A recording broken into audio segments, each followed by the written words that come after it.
Kenyans borrowed over 600 billion Kenyan shilling. That's like almost 6 billion US dollars in a period of 6 months. Is it a nation in crisis or what?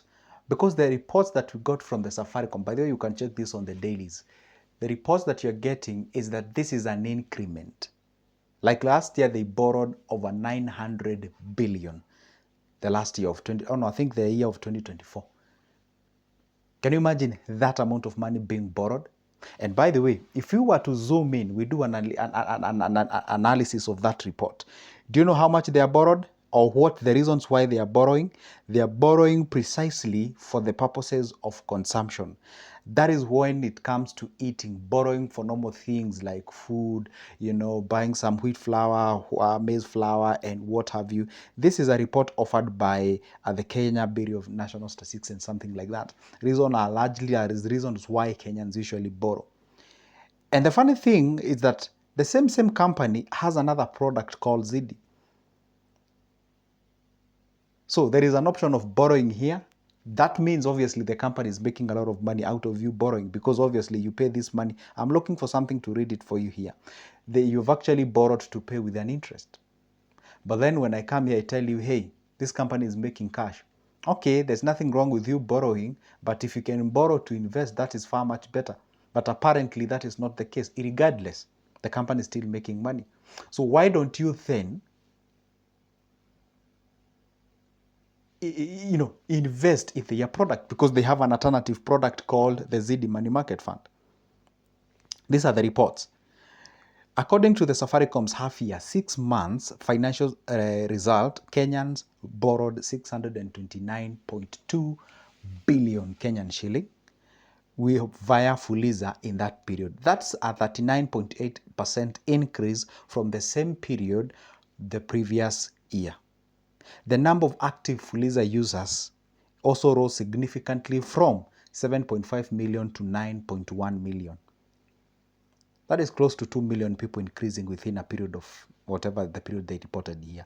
The average Fuliza size or loan size also increased from 236 shilling all the way to 254. So it means that they are borrowing more and more. The average Fuliza was around 236 shillings, 220, but now we are at 254. In other words, this means that almost everyone who is borrowing, they have borrowed at least 236 shillings or 254 shillings for that matter in this particular year. Repayment in that same period went up to 644.1 billion, giving a repayment to disbursal rate of 102%, 102.4%, which suggests that the most people are paying back. That means Safaricom is making money. And these are some of the products that we tell you, hey, Safaricom, not only them have Fuliza, they also have other products such as ZD, which is a money market fund, which I highly recommend that you can tap into and make some cash out of it. Good news is that some of you, actually most of you, have invested, but some of you are still reluctant. You tell them, hey, guess what? This is a company worth to buy its shares. You become one of the owners of the company, such that when you're consuming their products and their services, precisely, let's say when you're buying phones from them, from their shops, or maybe when you're, buying the data, or when you're, buying the airtime and what have you. See, you're making money for them, but now you're not benefiting out of that. So once you buy their shares, you become one of the owners. So when they report these handsome, financial records, you are also a beneficiary of the said. But some of you, you're still reluctant. Another report says that in full year ending December of 2024, Kenyan had borrowed an equivalent of 906 billion. This is exactly where I was actually explaining to you how much they actually did that. The average daily borrowing past the report shows it's substantial. For example, in 2023, Kenyans borrowed 2.3 billion daily. Can you imagine this? And I don't know why this 2.2 billion is so significant in Kenya. There's some reports once we had a former president used to say that Kenya 2.3 billion, 2 billion is being stolen every day.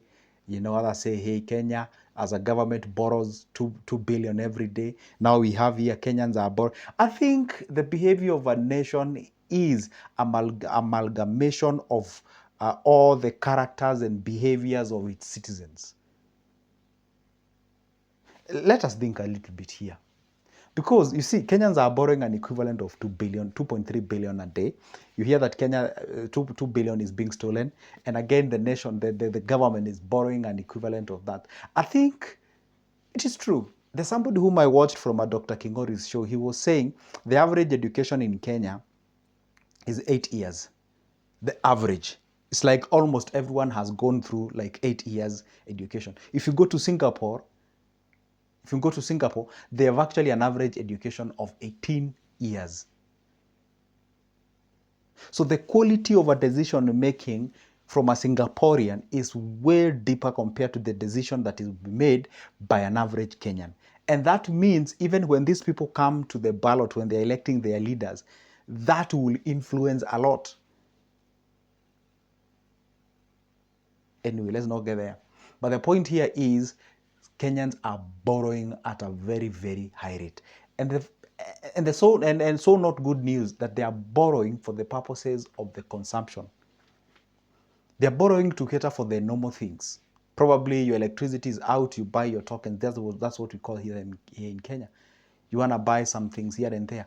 And the reason why this is so, you find there are some of the reasons behind it. Some people do borrow genuinely on a very serious note. Some people do what we call, actually most of the people do what we call the informal jobs. Informal job, this is where you have an unpredictable income. So you get out of the day to go look for the today's money. You aren't sure. Let's say probably you are a mason, or maybe you are you work in cottage industry, and you don't know. You cannot anticipate. You see, it's different from somebody who is employed, because you're almost 100% sure today I won't get the money, but in 30 days I'll get paid. So you can even borrow banking on that. But this guy who is in informal job, which I used to do myself, I was a painter. For those who have been with me for quite a long time, they know this. I was a painter. I used to be paid 1,000 shilling a day. That's less than $8. That's like $8.5 or $8 thereabout in a day. But these activities or these jobs that you used to do, you aren't sure. You go today, there is a job. You go tomorrow, there is a job. The another day, there is a job. Like in a week, you get like 3 jobs or 2 jobs. Then the rest of the days of the week, you don't have a job. So you eat everything that you had accumulated. So there is this on-off thing. So that's why they actually jump into this particular process. And that's why you find they hardly get out of this bondage. Why? Let's say you work in an informal sector like I was working. You're getting an average of 1,000, say, per day. And then you get a job today, well and good. You get a job the next day, well and good. You even get a job the other day. So those are 3,000. Obviously, you are eating every day. Let's say the average consumption is 500. So you are left with 1,500 for the purposes of saving. Then the rest of the 4 days for the week to be complete, you do not even have a job. So what happens? You're eating 500 per day. So you had saved how much? You had saved 1,500. So if you take the 1,500 that you had saved, so you put it in the 4 days remaining, there is a day that you can actually go without food. So what do? You turn to your freezer, you borrow your money. Let's say you borrow 1,000. Once you borrow 1,000, then another luck happens. The other week, you actually go ahead and do what? Get a job for 4 days. So you pay the 1,000, and of course, like this is the kind of a cycle that you find most of the Kenyans are in. I actually deal with people physical meetings or online meeting, and you hear them saying, hey, Joseph, there is a certain loan that I have from an app. It is actually, I'm not able to get it off. Why? The moment you get a salary at the end of the 30 days or whichever time you get paid, you pay that money. Let's say maybe you own equity app, say 10,000. So once you get your 40,000 salary, you pay the equity. Why do you want to pay that? Because you still want to retain the credit score and credit record. Why? Because if you take the 10,000 from the 40K and you pay them so that they are off your shoulders, you're remaining with 30. If you try to budget the 30, for the most of the people, this is the argument, it is not enough. So you are being necessitated and forced to go ahead and borrow. But you see, you can't borrow if you did not pay the previous one. So first thing is to pay, then you borrow again. And obviously when you pay the 10,000, you're getting less than that.